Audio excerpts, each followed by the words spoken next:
What do you think about the car? It's fantastic. It's big. So obviously your first question is, how do I park the car? If you see this in your rearview mirror, you're going to take notice, definitely. And you're moving out the way. That's what you're doing. You are definitely moving out the way.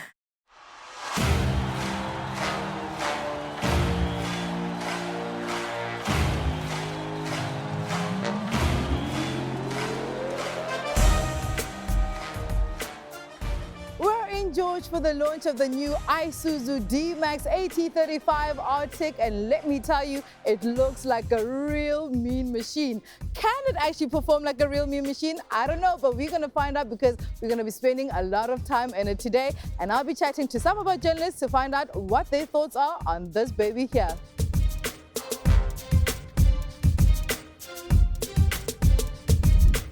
It's a beautiful day for Isuzu to be launching their bakkie, which looks amazing, I must say. Can you tell me a bit about the Arctic over here? So this is the second generation AT35, and where we get the word AT35, obviously the AT stands for Arctic, and the 35 stands for the size of the outer diameter of the all-terrain tyre. These vehicles are purposely built in our factory in Quebec by South Africans. Yes. We're a very truly South African company, and it's got everything that you would need to go overlanding, off-roading, and you're going to see today. Our engineers have done a fantastic job. There's nothing they've left out of this vehicle, and you could safely take it and probably go anywhere in Africa safely.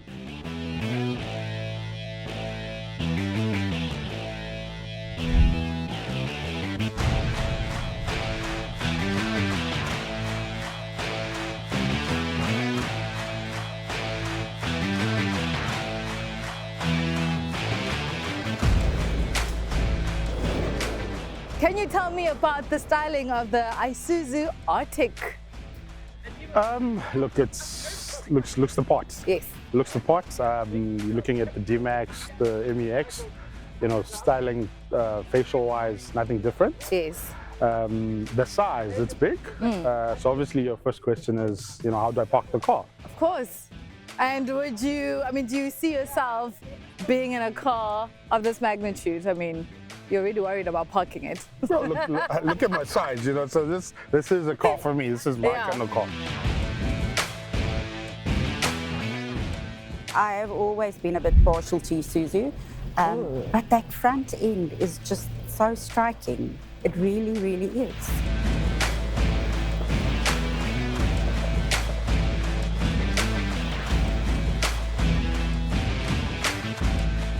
We've just driven this beast of a bakkie. Tell me, well, first of all, do you even think it's a beast? Because I might be calling it that. Absolutely. What do you think about the car? It's fantastic. Yeah. It's simply that. It is such a nice balance of everything. A nice mix of power, handling, looks, and of course, well, we're going to find out a little bit later what the price is. What the price is, yes.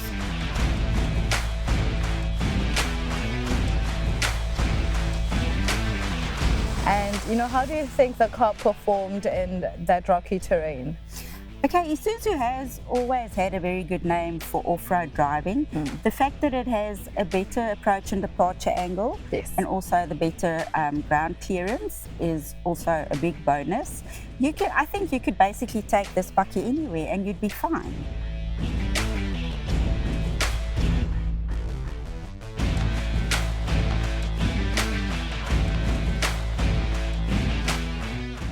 This is, like I said, it's just such a nice spread because you can use it every single day in the city, or you can come out into the mountains and just bomb around on trails, and yeah. So it's not for that petrol head is just trying to go wild like no. We've seen. This is for looking good while being purposeful.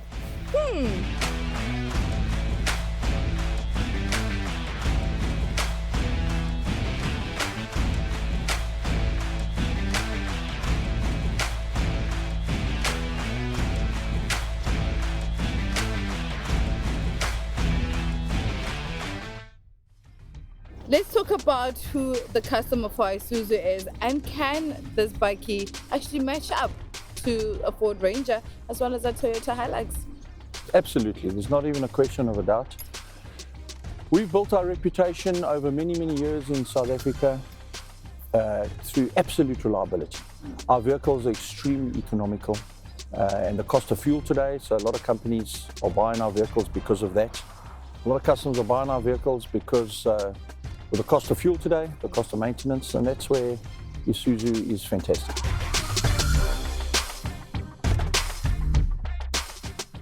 It's been a really long but fulfilling day that we had in George, taking in those mountainous scenes and this car taking it all in its strides.